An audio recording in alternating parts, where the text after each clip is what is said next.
Crecí en un orfanato sin saber quién era, hasta que descubrí que mi propia familia me había borrado de su historia.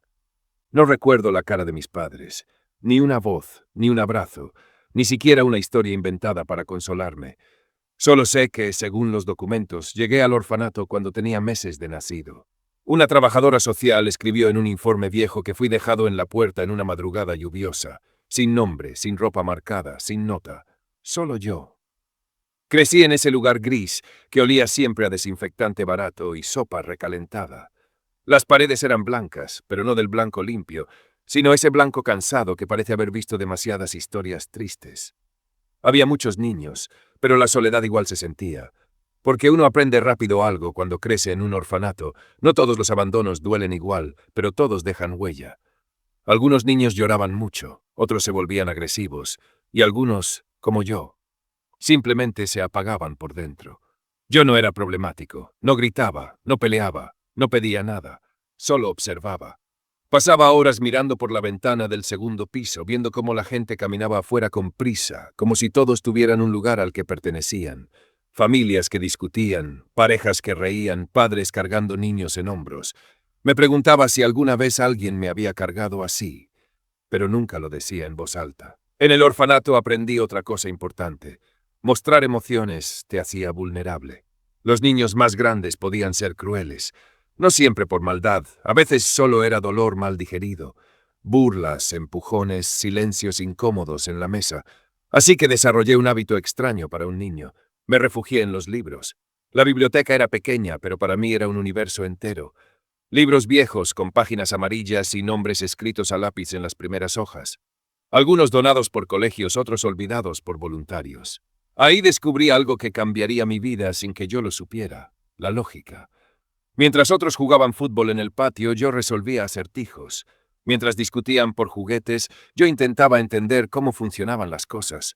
Me obsesioné con aprender, no por ambición, sino porque aprender me hacía sentir menos invisible. Las cuidadoras empezaron a notarlo. Decían que era el callado inteligente. No sonaba como un halago, pero tampoco como un insulto. Solo una etiqueta más. En la escuela pública cercana me iba bien, muy bien, pero no tenía quien celebrara mis notas, ni quien firmara mis boletines con orgullo, ni quien preguntara cómo me había ido en el día. Las reuniones de padres eran lo peor. Todos llegaban acompañados, menos yo. Una vez una profesora se quedó conmigo después de clase. Me dio una galleta y me dijo algo que nunca olvidé. Tú no necesitas suerte, necesitas tiempo. No entendí esa frase en ese momento, pero se me quedó grabada. Los años pasaron rápido, demasiado rápido. A los 12 ya había entendido algo doloroso. Nadie venía por mí. Había niños que se iban adoptados. Algunos regresaban de visita con ropa nueva y sonrisas que no sabían disimular. Otros desaparecían sin despedirse. Yo me quedaba, siempre me quedaba. No era el más bonito, no era el más pequeño, no era el más carismático, solo era fácil de ignorar. Pero esa invisibilidad me dio algo inesperado: libertad mental. Mientras otros soñaban con familias, yo empecé a soñar con independencia. Si nadie iba a salvarme, tendría que salvarme yo. A los 14 empecé a hacer algo raro para mi edad: leer sobre dinero. No porque quisiera ser rico, sino porque entendí algo muy temprano. El mundo trataba diferente a las personas que tenían control sobre su vida. Y el dinero parecía ser una llave. Leía cualquier cosa que encontrara: revistas viejas, blogs impresos, libros donados por universidades. No entendía todo, pero me fascinaban conceptos como inversión, mercados, decisiones estratégicas. Era como un juego gigante que nadie nos enseñaba en la escuela. Mientras mis compañeros hablaban de fiestas, yo intentaba entender por qué unas empresas crecían y otras desaparecían. Eso me aisló más, pero ya estaba acostumbrado. La adolescencia en el orfanato es una etapa extraña. No eres niño, pero tampoco adulto. Y sabes que el reloj corre más rápido para ti, porque hay una edad límite. Una edad en la que el sistema deja de sostenerte. Yo la conocía bien. La escuché tantas veces que se volvió un eco en mi cabeza. Cuando cumplas 18, tienes que salir. No importaba si estabas listo, no importaba si tenías familia, no importaba si tenías miedo. Simplemente salías. Ese pensamiento me perseguía en las noches. Mientras otros dormían, yo hacía cálculos mentales. ¿Cuánto costaba vivir? ¿Cuánto debía ganar? ¿Cuánto tiempo tenía? No tenía a nadie que me guiara, así que me volví obsesivamente organizado. Cuadernos llenos de planes, listas, escenarios hipotéticos. Era como si intentara diseñar una vida desde cero.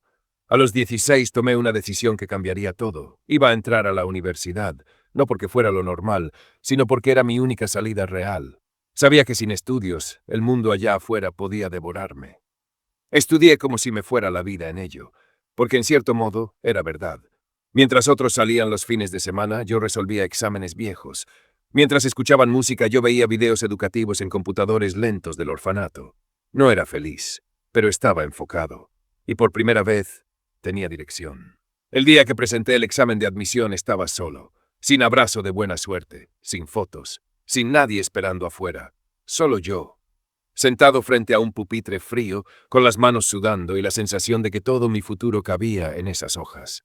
Cuando salí, no sentí alivio, sentí vacío, porque entendí algo brutal. Si fallaba, no había plan B. Los resultados tardaron semanas, semanas eternas. Volví a mi rutina, pero por dentro vivía en pausa. Cada día revisaba listas, preguntaba en oficinas, fingía tranquilidad, hasta que un martes cualquiera, en un tablero lleno de nombres impresos, encontré el mío. No grité, no lloré, ni siquiera sonreí. Solo me quedé mirando esas letras, tratando de convencerme de que eran reales. Había entrado a la universidad. Ese día, caminé de regreso al orfanato con una sensación nueva, difícil de explicar. No era felicidad pura, era algo más profundo, como si por primera vez el mundo hubiera abierto una puerta para mí. Pero también llegó otra emoción, miedo, porque ahora el reloj avanzaba más rápido que nunca. Cumpliría 18 pronto, y esta vez no habría regreso. El día que me entregaron mis documentos de salida nadie hizo ceremonia. No hay despedidas épicas en esos lugares. Solo firmas, carpetas y un buena suerte que suena más a trámite que a deseo real. Salí con una mochila, unos cuantos libros y una vida entera sin instrucciones. Recuerdo cerrar la reja y mirar atrás una última vez. No sentí nostalgia, ni tristeza, ni alivio. Solo una certeza silenciosa. Ahora sí estaba completamente solo. La universidad empezó semanas después. Al principio me sentía como un intruso. Todos hablaban de sus familias, de sus ciudades, de sus planes. Yo no tenía historias que contar, así que escuchaba. Siempre escuchaba. Elegí estudiar finanzas y estrategias de mercado, no porque fuera fácil, sino porque quería entender el juego desde adentro. Si el mundo funcionaba como un tablero invisible, yo iba a aprender sus reglas. Las clases eran duras, el ritmo más aún, pero algo dentro de mí despertó. Por primera vez no estudiaba solo para sobrevivir, estudiaba para construir. Descubrí que tenía talento para analizar patrones, para ver oportunidades donde otros veían números aburridos, para conectar ideas rápido. Algunos profesores lo notaron, pero yo seguía igual por fuera, callado, reservado, invisible. Nadie sabía de dónde venía. Y yo tampoco lo contaba, porque cuando has vivido toda tu vida sin raíces, aprendes a no hablar del pasado. Pero justo cuando empecé a creer que mi historia iba a ser simple, estudiar, trabajar, sobrevivir, pasó algo que nunca vi venir. Algo pequeño, casi insignificante. Un detalle que habría pasado desapercibido para cualquiera, pero que terminaría cambiando mi vida para siempre. Y lo peor es que todo empezó con un sobre que no debía llegar a mis manos. La primera vez que alguien me preguntó por mi familia fue en la universidad. No fue una escena dramática, ni un momento cinematográfico. Fue algo simple, cotidiano. Estábamos en un trabajo en grupo, sentados en una mesa llena de cuadernos, cafés baratos y laptops viejas. Habíamos pasado horas hablando de mercados, inflación y estrategias, y en algún momento la conversación dejó de ser académica. Se volvió personal. Una compañera, de esas personas amables que hacen preguntas sin mala intención, me miró y dijo: «Oye, ¿y tu familia a qué se dedica?». Fue una pregunta normal, pero en mí se sintió como un golpe seco. Durante años había evitado ese tema sin pensarlo. Cambiaba la conversación, hacía bromas, respondía con evasivas. Era casi automático. Pero esa vez algo fue distinto. Tal vez estaba cansado, tal vez ya no quería fingir, o tal vez en el fondo sabía que no podría esconderlo siempre. Así que simplemente dije la verdad, sin adornos, sin dramatismo. No tengo familia. Crecí en un orfanato.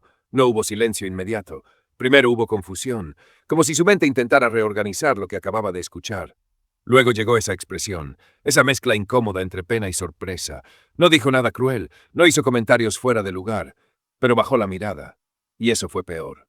porque en ese instante entendí algo que nunca había pensado con claridad. Yo no sabía de dónde venía. No tenía raíces, no tenía historias heredadas, no tenía apellidos con pasado. Era como un archivo sin origen. Ese pensamiento me acompañó todo el camino de regreso esa tarde. Mientras caminaba entre calles llenas de ruido, vendedores ambulantes y buses que pasaban demasiado cerca, sentí algo nuevo creciendo dentro de mí. No era tristeza, era inquietud. Una sensación incómoda, como cuando sabes que olvidaste algo importante, pero no sabes qué. Esa noche no dormí bien, y esa inquietud no desapareció. Se quedó. Días después, mientras intentaba concentrarme en clases, noté algo extraño. Ya no estudiaba igual. Seguía sacando buenas notas. Seguía entendiendo rápido. Pero había una grieta. Por primera vez en años mi mente estaba dividida. Una parte resolvía fórmulas, la otra hacía preguntas que nunca había querido hacer. ¿Quién me dejó? ¿Por qué? ¿Fue realmente abandono o algo más?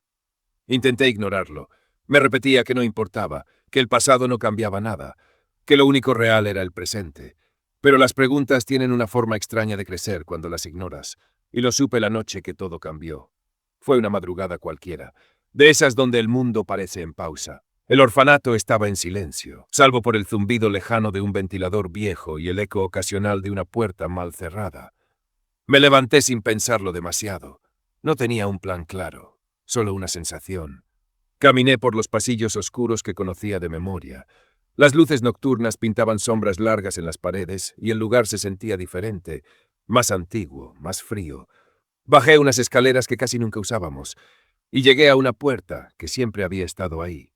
La había visto cientos de veces, pero nunca me había detenido frente a ella. Era el cuarto de archivos, una especie de bodega olvidada. La manija estaba fría. Dudé unos segundos, no porque estuviera prohibido, sino porque sabía que después de abrirla, algo dentro de mí ya no volvería a ser igual. Empujé la puerta. El aire adentro olía a papel viejo y humedad, como si el tiempo se hubiera quedado atrapado ahí dentro. Había estanterías metálicas, cajas apiladas, carpetas torcidas y etiquetas amarillentas. Un lugar donde las historias quedaban archivadas y olvidadas. Encendí una luz tenue y empecé a buscar. No sabía exactamente qué buscaba, solo sabía que tenía que encontrar algo.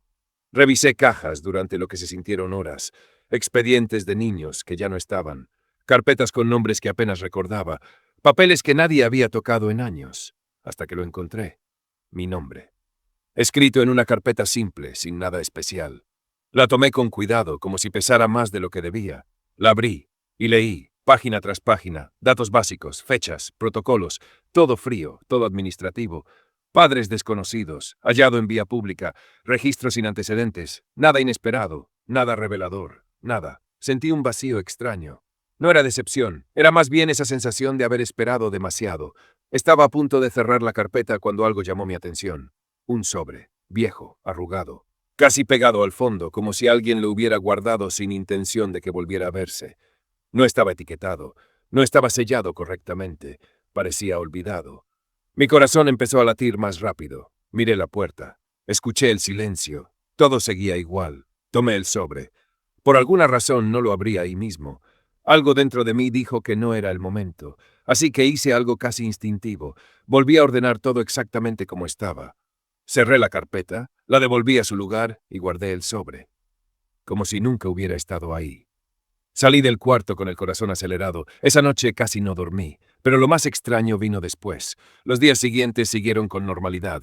Clases, tareas, rutinas, y de alguna forma absurda olvidé el sobre. No completamente, pero lo empujé al fondo de mi mente, como si abrirlo fuera a cruzar una línea invisible. Pasaron varios días, tal vez una semana, hasta que una noche, sin razón clara, lo recordé. Estaba solo, con la luz tenue del escritorio y el ruido lejano de la ciudad filtrándose por la ventana. El sobre estaba ahí, esperando. Lo tomé, y me quedé mirándolo mucho tiempo. Sentía miedo, no miedo físico, miedo a saber, porque mientras el pasado es desconocido, todavía puedes imaginar cualquier versión. Pero una vez lees la verdad, ya no hay regreso. Respiré profundo, lo abrí, el papel estaba viejo, quebradizo. Como si cada palabra hubiera esperado años para ser leída. Solo había una frase clara, una sola. Lo siento, siempre llevaré esta culpa. No quise hacerte daño. Nada más, el resto del papel estaba roto. Faltaba la mitad. Tal vez más. Sentí un vacío en el pecho que no supe explicar. No era tristeza, no era rabia, era frustración, porque esa frase lo cambiaba todo y al mismo tiempo no explicaba nada. ¿Quién la escribió? ¿Mi madre? ¿Mi padre? ¿Alguien más? ¿Por qué estaba incompleta? ¿Qué decía la otra parte? Esa noche no dormí, y por primera vez en mi vida sentí algo que nunca había sentido con tanta fuerza, la necesidad de saber quién era realmente, no por nostalgia, no por drama, sino porque entendí algo brutal. Tal vez mi historia no empezó donde yo creía. Desde ese día algo cambió dentro de mí. Ya no era solo un estudiante aplicado, ahora era alguien buscando respuestas. Volví a los archivos otras noches, con más cuidado, con más obsesión.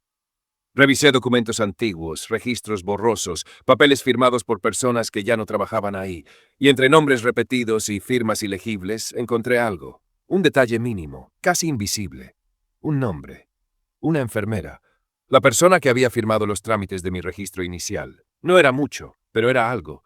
Era la primera pista real que había tenido en toda mi vida. Guardé ese nombre en mi memoria como si fuera oro, y seguí con mi vida. Por fuera, todo parecía igual.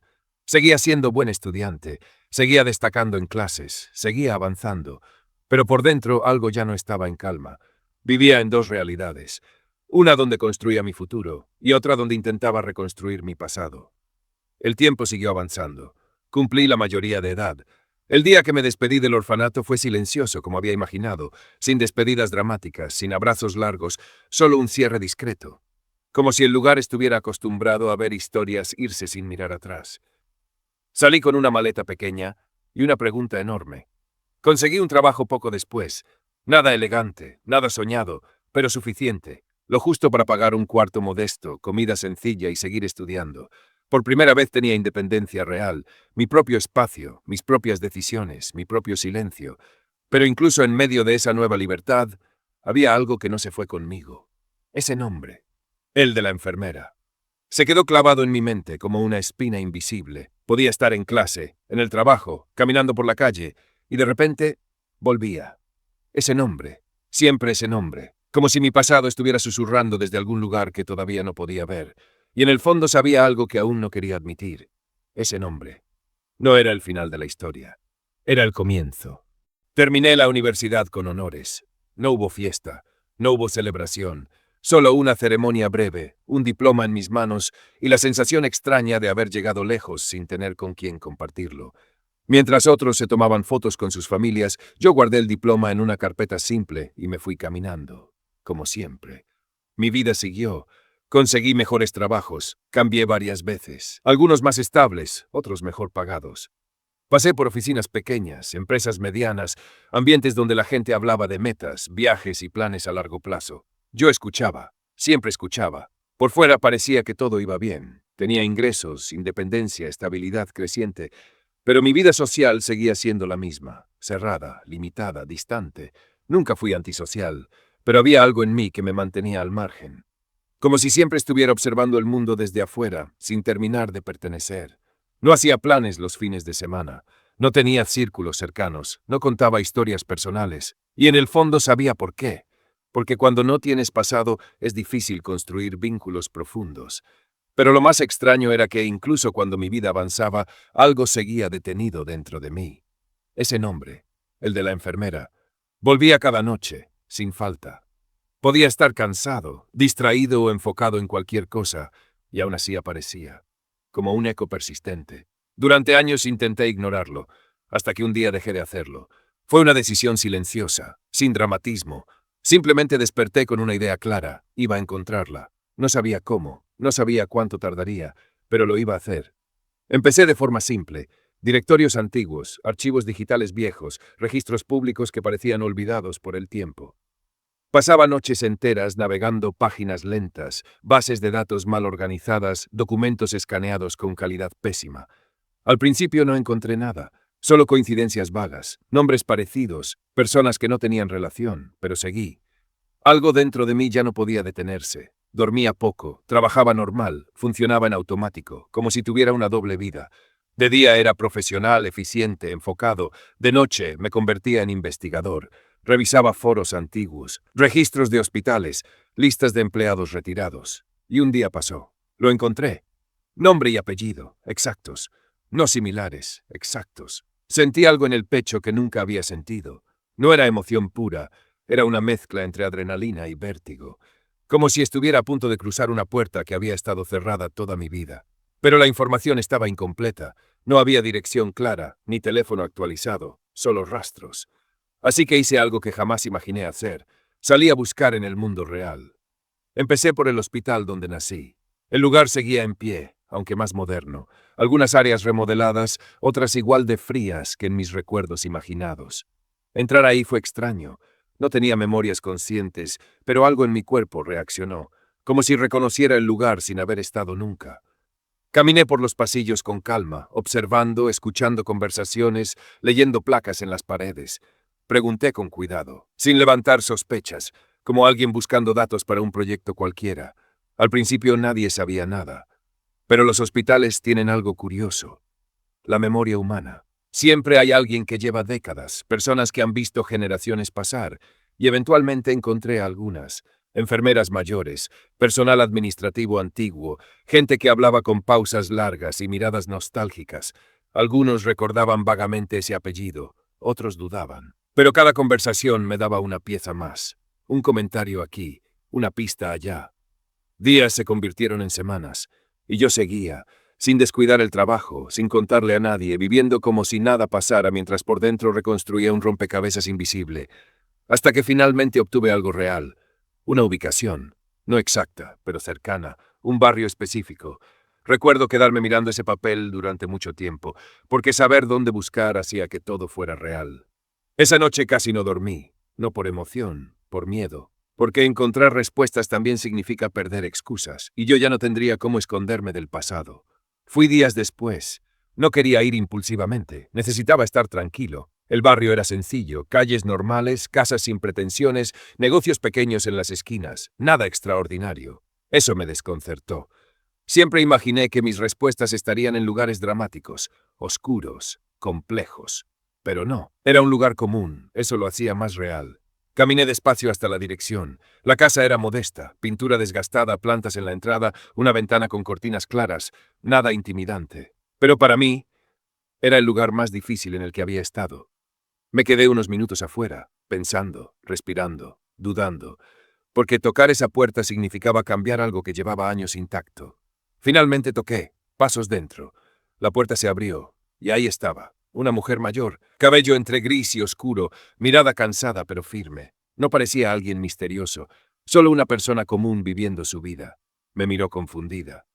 Yo también me quedé en silencio unos segundos, porque todas las palabras que había preparado desaparecieron.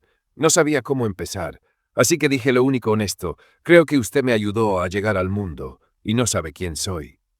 Su expresión cambió, no de inmediato. Primero fue incomprensión, luego incomodidad, y después algo más, algo que no supe identificar. Le conté, con cuidado, sin acusar, sin exigir, solo hechos. Mi nombre, el orfanato, el expediente, el sobre.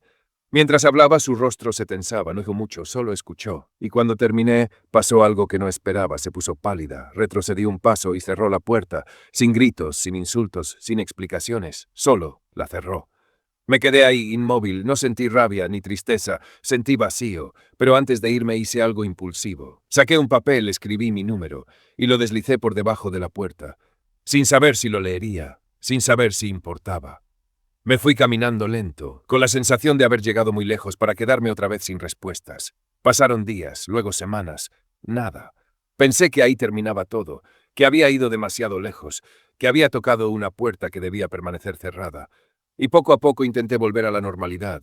Trabajo, rutina, silencio, hasta que una tarde, sin previo aviso, recibí un mensaje, un número desconocido, corto, directo. Podemos hablar mañana 5 p.m., Café del Centro. Me quedé mirando la pantalla mucho tiempo, porque supe en ese instante que mi vida estaba a punto de dividirse en dos partes, antes de esa conversación y después de ella. Llegué temprano. El café era pequeño, de esos lugares tranquilos donde el ruido se convierte en murmullo. Mesas de madera, luz cálida, gente trabajando en silencio o conversando en voz baja. Elegí una mesa en una esquina. No pedí nada, solo esperé. Y cuando la vi entrar entendí algo sin que nadie lo dijera. Ella tampoco estaba lista para esa conversación, pero aún así había venido.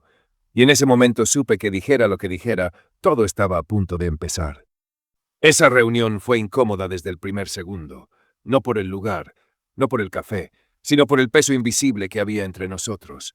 Nos sentamos frente a frente con dos tazas humeantes que ninguno tocó durante varios minutos.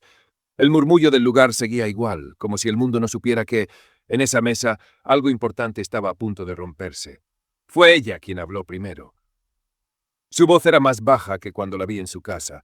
No temblaba, pero tampoco era firme. Era el tono de alguien que ha cargado un secreto demasiado tiempo. Esa carta la escribí hace muchos años, dijo, mirando la taza, y alguien quiso que desapareciera. Levantó la mirada hacia mí. Pero una parte sobrevivió, y esa parte te trajo hasta aquí. No supe qué decir, solo escuché. He vivido con esto toda mi vida, continuó, y me ha atormentado más de lo que imaginas. Hice una pausa larga, como si necesitara reunir valor. Antes eras un niño, no lo habrías entendido, pero ahora mereces saberlo. Sentí como algo dentro de mí se tensaba, como si mi cuerpo supiera que lo que venía iba a cambiar todo. Ella respiró hondo y empezó, no como alguien contando una historia, sino como alguien soltando un peso. Me dijo que el día que nací ella estaba de turno, que recordaba a mi madre perfectamente, una mujer joven, frágil pero fuerte en la mirada. Me dijo que había pasado horas cuidándola porque el parto fue complicado. Estabas muy pequeño pero sano, susurró. Te cargué en mis brazos. Por un instante, su mirada se perdió en algún recuerdo lejano. Te dejé en una cuna en otro cuarto mientras atendía a tu madre. Ahí fue cuando todo cambió. Bajó la voz. Tu tío entró. Esa palabra se quedó suspendida en el aire. Tío. Nunca había pensado en esa figura en mi vida. No entendí lo que pasaba al principio, dijo. Pero su forma de mirarte no era normal. Me explicó que él se comportaba extraño, nervioso, inquieto, como si algo dentro de él estuviera fuera de control. Y luego vinieron las palabras que todavía me cuesta recordar. Me amenazó. El mundo se volvió silencioso. Me dijo que ese niño no debía existir. No reaccioné. No pude. Sentía como si mi mente se hubiera desconectado del cuerpo. Ella siguió hablando, pero cada frase se sentía como un golpe lento. Me contó que intentó resistirse, que no entendía por qué alguien querría hacer desaparecer a un recién nacido, que pensó que era un arrebato, algo pasajero. Pero no lo era. Había algo roto en él, dijo, algo que no supe ver a tiempo. Sus manos temblaban ligeramente cuando continuó. Esa noche tomé una decisión que me persigue hasta hoy. Me dijo que no pudo hacer lo que él pedía, pero tampoco supo cómo enfrentarlo, así que eligió algo que creyó menos terrible. Algo que, según ella, fue el peor error de su vida. En la madrugada me sacó del hospital. Me cargó en silencio, sin que nadie la viera. Te llevé en brazos durante horas, susurró, hasta que llegué a ese orfanato. Sentí un frío recorrerme la espalda. Me dijo que inventó una historia, que dijo haberme encontrado solo, que rellenó registros falsos, que dejó vacíos en documentos para borrar cualquier rastro real, y en el hospital dijo que alguien me había robado. Una mentira para cubrir otra, una historia falsa que se convirtió en mi vida. Pero lo peor vino después. Tu madre casi muere, dijo con los ojos húmedos, y tu padre se rompió. Sentí algo en el pecho que no supe nombrar. No era rabia, no era tristeza, era algo más profundo, algo que dolía sin hacer ruido. Ella me contó que mi tío fingía dolor, que actuaba como víctima, que se convirtió en apoyo para ellos mientras era el origen de todo. Nunca lo entendí hasta después, dijo, pero ahora lo sé. Hizo una pausa, y luego dijo algo que cambió completamente la historia. Tu tío estaba enamorado de tu madre. El tiempo se detuvo. No soportaba verlos felices. No soportaba que tuvieran un hijo juntos. Quería separarlos, quedarse con ella. Mi mente intentaba procesarlo todo al mismo tiempo. Era demasiado, demasiado rápido, demasiado absurdo. Pero ella seguía hablando, como si al fin pudiera respirar después de años en silencio. Me dijo que mi madre enfermó con el tiempo, que nunca dejó de buscarme, que visitó lugares, preguntó, investigó durante años, hasta que dejó de hacerlo, para siempre. Sentí que algo dentro de mí se rompía en silencio. Se sentía culpable, añadió. Creía que había provocado todo por algo que pasó una noche, algo sin importancia que terminó en tragedia. No pregunté detalles. No podía. Mi mente ya estaba saturada. De tu padre sé poco, continuó, solo que siguió adelante. Formó otra familia, intentó reconstruirse. Luego sacó un papel, lo deslizó hacia mí. Estos son los datos que pude reunir con los años. Su voz cambió. más liviana, cansada. Lo demás ya no me corresponde. Me miró por última vez. Hoy descanso de este silencio. No recuerdo cuánto tiempo estuve inmóvil, solo sé que toda esa información entró en mí como un objeto afilado, sin aviso, sin anestesia. Me quedé en shock. Ella tomó mis manos. Lo siento, susurró, y se fue, sin drama, sin despedida. Solo se levantó y desapareció entre la gente. Nunca la volví a ver. Supe después que se mudó lejos, sin dejar rastro, como si al contar la verdad hubiera cerrado su última deuda con el mundo. Y yo me quedé ahí, con una vida nueva que no había pedido. Los días siguientes fueron extraños. Todo seguía igual por fuera, trabajo, rutina, ciudad, pero por dentro nada encajaba. Era como vivir en piloto automático. Sonreía cuando debía, respondía cuando me hablaban, cumplía horarios, pero mi mente estaba en otro lugar, intentando reorganizar una historia que había cambiado en una sola tarde. Pasaron semanas así, hasta que una noche desperté de golpe. Sin motivo claro, pero con una idea fija. Necesitaba encontrarlos, no por venganza, no por reproches, por cierre, por identidad, por saber quién era ahora. Usé los datos que ella me había dado y empecé. Esta vez no era una búsqueda emocional. Fue fría, metódica, precisa, como un proyecto. Descubrí rápido que mi padre seguía vivo, un hombre mayor pero bien conservado, dueño de una empresa tecnológica importante en la ciudad, de esas que aparecen en artículos de negocios, conferencias, rankings, un nombre respetado, una vida sólida. Tenía 3 hijos, uno mayor, casi de mi edad, Manuel, y 2 más jóvenes aún en la universidad, Melissa y Ricardo. Algo me llamó la atención de inmediato. El mayor era adoptado. No supe por qué, pero ese detalle se quedó conmigo. Investigarlos fue más fácil de lo que imaginé. Empresas grandes dejan rastros, entrevistas, eventos, registros públicos. En pocos días tenía más información de la que esperaba, y fue entonces cuando tomé una decisión que cambiaría todo otra vez. Si quería respuestas, no podía llegar como extraño. Tenía que entrar desde dentro. Así que envié mi hoja de vida a la empresa, sin expectativas, solo estrategia. Preparé un perfil sólido, técnico, preciso, sin exageraciones. Mi experiencia, mis logros, mis estudios en finanzas y análisis estratégico, nada personal, solo valor profesional. Pasaron semanas, hasta que llegó el correo. Proceso de selección. La entrevista fue en un edificio moderno, de vidrio y acero, con recepción impecable y protocolos claros. Registro digital, validación de identidad, credenciales temporales. Todo estructurado. Me entrevistó alguien de recursos humanos, profesional directo, entrenado para evaluar sin revelar demasiado. Hablamos de competencias, toma de decisiones, resolución de problemas, escenarios hipotéticos. Usaban lenguaje técnico, KPIs, optimización, escalabilidad, gestión de riesgo. Yo respondí con calma. No estaba nervioso, estaba enfocado, era la entrevista más importante de mi vida, y nadie ahí sabía por qué. Luego vino la segunda fase, evaluación técnica, casos prácticos, análisis financiero en tiempo limitado, simulación de decisiones bajo presión. Era exigente, pero yo estaba preparado, años preparándome. Finalmente la llamada. Había sido aceptado. Recuerdo quedarme en silencio después de colgar, porque supe en ese instante que algo irreversible acababa de comenzar. No era solo un trabajo, era una puerta, y yo acababa de cruzarla, sin saber que al hacerlo, estaba entrando en un terreno mucho más delicado de lo que imaginaba. Y lo peor era que ya no había vuelta atrás. Empecé a trabajar en la empresa con un cargo discreto. No era dirección, no era algo visible. Me asignaron como analista de optimización financiera y control estratégico en el área de planificación corporativa. Un puesto técnico, responsable, pero lejos del foco. Mi función consistía en revisar reportes internos, identificar desviaciones en indicadores clave, proyectar escenarios de riesgo y elaborar informes comparativos para la junta ejecutiva. Invisible. Perfecto para mí. Las primeras semanas fueron de observación silenciosa, procesos rígidos, protocolos estrictos, reuniones largas, jerarquías bien marcadas. Todo parecía sólido desde afuera. Pero los números contaban otra historia. El primer día que entré a la sala de juntas para entregar un informe mensual sentí algo extraño. Era una mesa amplia de madera oscura, con pantallas integradas y paneles digitales en las paredes. Todo transmitía autoridad.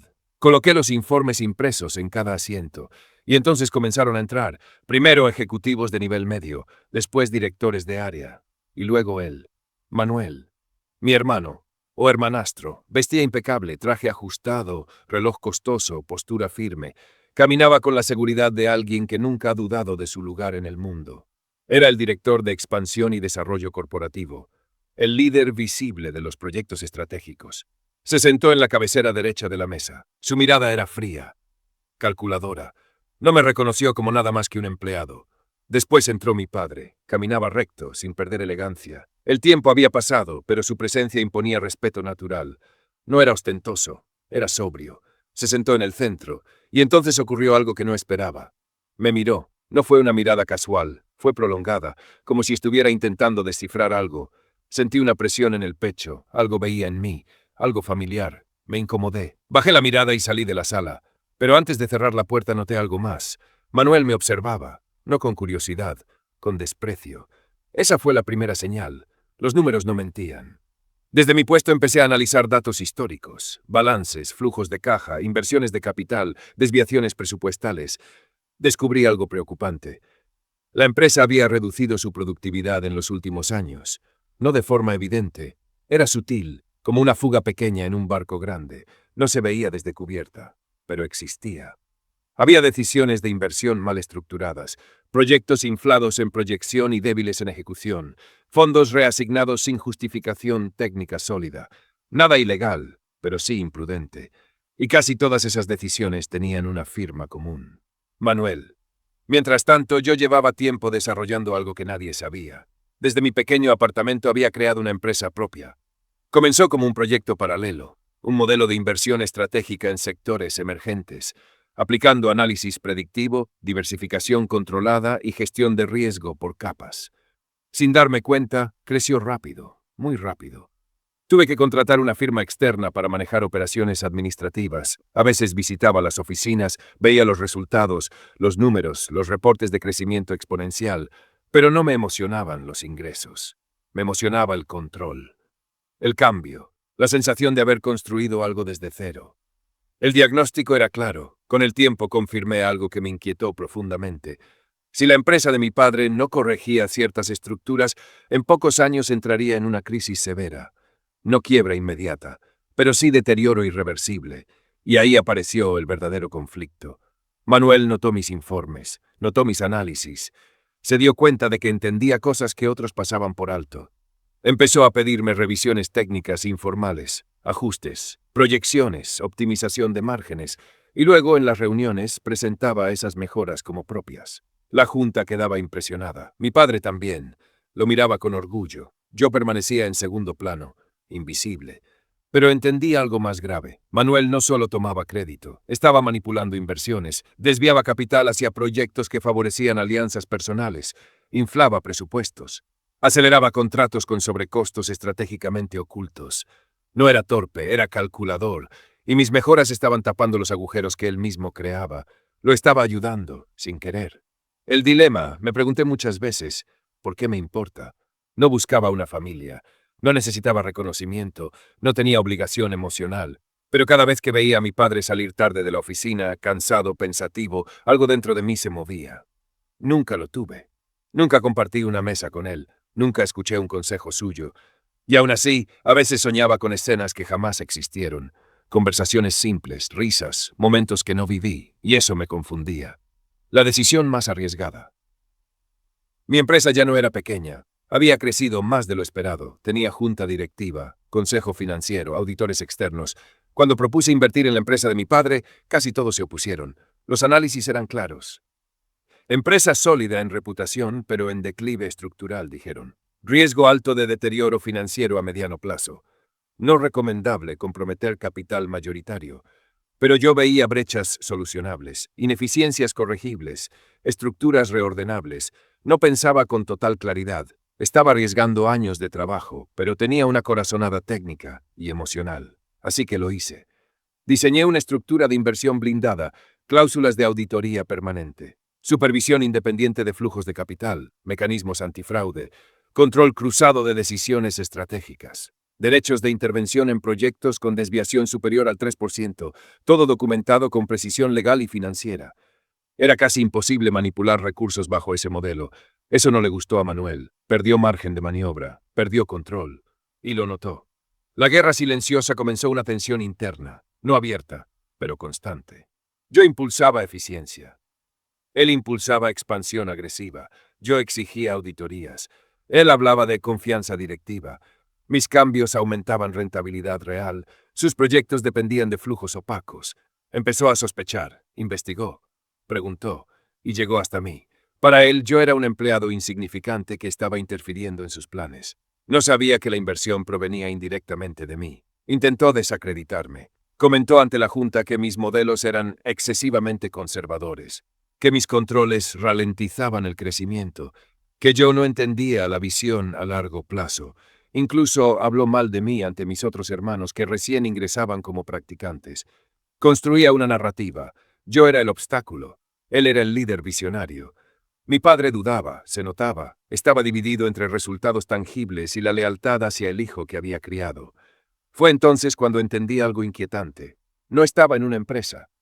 Estaba en un campo de batalla corporativo. Progreso contra ambición desmedida, transparencia contra manipulación, silencio contra ego. Y lo más peligroso, yo estaba en medio, invisible, pero decisivo. Y Manuel ya no quería solo desacreditarme, quería eliminarme del tablero. Lo supe el día que escuché una conversación que no debía escuchar. Y ahí entendí que esto ya no era solo estrategia financiera, era poder. Y sin quererlo, también era venganza. Mi junta directiva empezó a sospechar. Notaban que estaba distante, menos presente, más reservado en las reuniones. La inversión en aquella empresa seguía generando inquietud. «Te ves demasiado tranquilo para alguien que arriesgó tanto capital», me dijo uno de ellos. Los tranquilicé. Les dije que el panorama era mejor de lo que parecía, que más adelante entenderían el movimiento completo. No sabían la verdad. No sabían que yo estaba dentro de esa empresa. No como inversionista, como un simple trabajador, invisible, con poder, pero sin nombre. Aún faltaba una pieza, una sombra que no lograba ubicar. Mi tío Fabio, el origen de todo, el hombre que había decidido borrar mi existencia antes de que yo pudiera pronunciar una palabra. Siempre creí que estaba muerto, que el tiempo lo había borrado, pero algo en mí decía que seguía ahí, y no estaba equivocado. Una tarde cualquiera me senté en el comedor corporativo. Era un espacio amplio, luminoso, con mesas largas y conversaciones cruzadas entre empleados que hablaban de métricas, proyectos y plazos. Entonces se sentaron frente a mí, Melissa y Ricardo, mis hermanos menores, aunque ellos no lo sabían. Al principio fue incómodo, pero empezaron a hablar con naturalidad, tenían curiosidad, querían entender la empresa de su padre, aprender los procesos, hacerlo sentir orgulloso, como creían que lo hacía su hermano mayor, Manuel. Me hicieron preguntas técnicas sobre flujos, sobre estrategias, sobre decisiones que ellos aún no comprendían. Sin darme cuenta me involucré en la conversación. Eran distintos a Manuel, más genuinos, más humanos. Hablamos también de cosas simples, vida, estudios, sueños. Por primera vez en mucho tiempo sentí algo cercano a la calidez. Hasta que fui sincero, les dije que era huérfano. El ambiente cambió, no por rechazo, por silencio. Uno de esos silencios incómodos que nacen de no saber qué decir. Pero no hubo lástima, solo respeto, y eso me bastó. Entonces apareció Manuel. No dijo nada al principio, pero su expresión lo dijo todo. Ya me tenía en la mira, y verme hablando con ellos lo enfureció más de lo que imaginé, porque yo era una amenaza, no visible, pero constante. Mi eficiencia estaba arruinando su control, y decidió actuar. Días después me llamaron a una reunión extraordinaria. Sabía lo que significaba. Cuando entré, estaban todos. Mi padre, Manuel, miembros de la Junta. El ambiente era frío, formal, irreversible. Mi padre habló primero. «David», dijo con voz firme, «agradecemos tu esfuerzo en esta empresa». Escuchar mi nombre en su boca me estremeció. «Pero hemos detectado decisiones que han afectado procesos internos de forma significativa». Sentí el golpe antes de que terminara la frase. «No habrá acciones legales. Pero debemos pedirte que te retires de inmediato». Manuel sonreía, no abiertamente, pero lo suficiente. Había ganado esa ronda. Intenté hablar, preguntar, defender, pero ya estaba decidido. Querían mi renuncia. Salí por la puerta trasera ese mismo día, sin despedidas, sin explicaciones. Caminé sin rumbo durante horas, pensando en una sola cosa. Había dado todo por una familia que nunca tuve. Y aún así, dolía. Esa noche no dormí. Me senté en silencio, pensando, reordenando, aceptando. Y en medio de esa quietud, sonreí. No era una derrota, era una transición. El verdadero juego nunca había sido ese empleo. Regresé con más fuerza a mi empresa y asumí mi lugar real. director ejecutivo y principal arquitecto de inversiones estratégicas, el cargo que había evitado asumir por años. Mi junta lo sabía. Ya es hora, me dijeron. Has construido todo esto desde la sombra. Tenían razón. Ya no era un proyecto, era un grupo financiero sólido, con estructura, con influencia, con alcance real.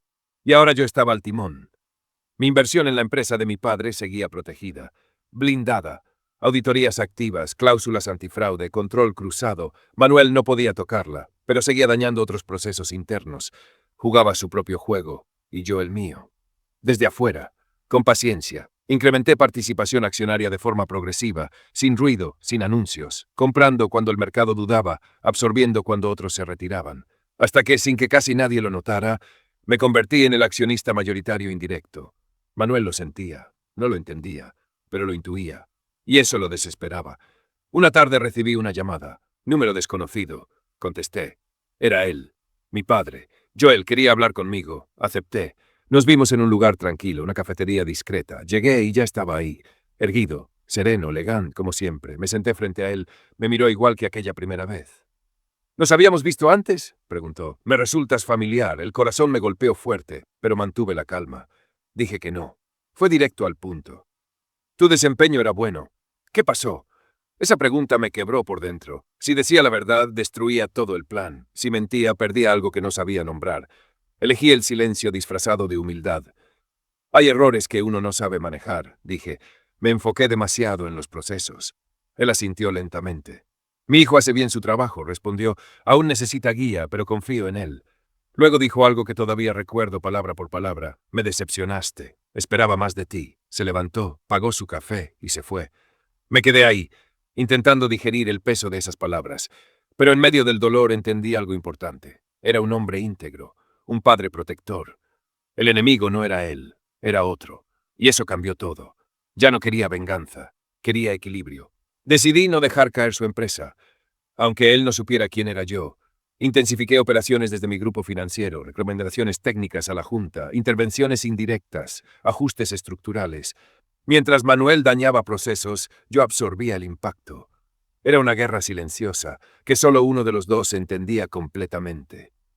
Meses después llegó una invitación, recepción corporativa, celebración por los logros recientes. Mi junta estaba emocionada.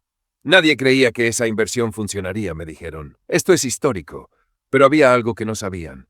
Así que les conté toda la verdad, por primera vez, mi historia, mi origen, mi motivo. El silencio en la sala fue absoluto, no por duda, por impacto. Cuando terminé, uno de ellos dijo, entonces no es solo una inversión, es un cierre. Asentí, y todos estuvieron de acuerdo en algo. Era momento de dejar de esconderme. El evento fue en un lugar elegante, luces cálidas, trajes formales, nombres importantes, y ahí estaban, la familia Martínez, mi familia perdida, mi padre, mis hermanos, y él, Fabio, mi tío, más viejo, pero igual de frío. Lo supe en cuanto lo vi. Cuando entré, Manuel me vio primero, se levantó de inmediato, intentó bloquear mi paso. Este lugar no es para empleados, dijo con desprecio. Algunos rieron, otros solo observaron. Mi tío se puso de pie. Este es el hombre que quiso destruir la empresa, dijo con voz dura. Pero está en buenas manos ahora. Señaló a Manuel. Las risas crecieron alrededor. Personas que no sabían nada celebraban una mentira. Melissa y Ricardo también dudaban. La narrativa de Manuel había sido fuerte. Mi padre los detuvo con un gesto. Déjenlo, dijo. Seguro fue un error que esté aquí. Sentí el pecho cerrarse. Era el peso de una vida que nunca tuve. Manuel llamó a seguridad. Estaba listo para echarme otra vez, hasta que algo cambió. Las puertas se abrieron. Y entraron ellos. Mi junta directiva, trajes sobrios, presencia firme. Uno de ellos habló con calma. Creo que hay una confusión. Manuel intentó explicar, pero no lo dejaron. Él no trabaja para ustedes, dijo uno de los socios principales. Hizo una pausa y me miró. Trabaja con nosotros. El silencio fue inmediato y en ese instante supe que el verdadero final estaba a punto de comenzar. La sala quedó en silencio después de aquel momento tenso. El aire estaba cargado, espeso, como si nadie se atreviera a respirar demasiado fuerte. La familia completa se levantó con respeto para recibir a los ejecutivos que habían entrado. Se notaba que eran personas de peso, de esas que no necesitan levantar la voz para imponer presencia. Mi hermano fue el primero en reaccionar. Con una voz más suave de lo habitual, casi ensayada, intentó tomar el control. «Quiero advertirles algo», dijo con un tono medido. «Ese hombre trabajó con nosotros, pero causó grandes errores corporativos. Solo quiero que estén prevenidos». El representante de mayor rango de mi junta administrativa lo observó con calma. Sonrió ligeramente, como alguien acostumbrado a escuchar afirmaciones sin fundamento.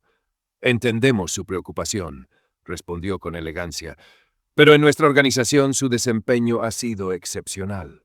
Para nosotros no ha sido un problema, ha sido una pieza clave, un talento en bruto, pulido con resultados tangibles». La mesa quedó en silencio. Mi familia intercambió miradas incómodas. Algunos asintieron, otros evitaron mirarme. Pero mi tío no podía quedarse callado. «Vaya», dijo con sarcasmo, «ascendiste rápido.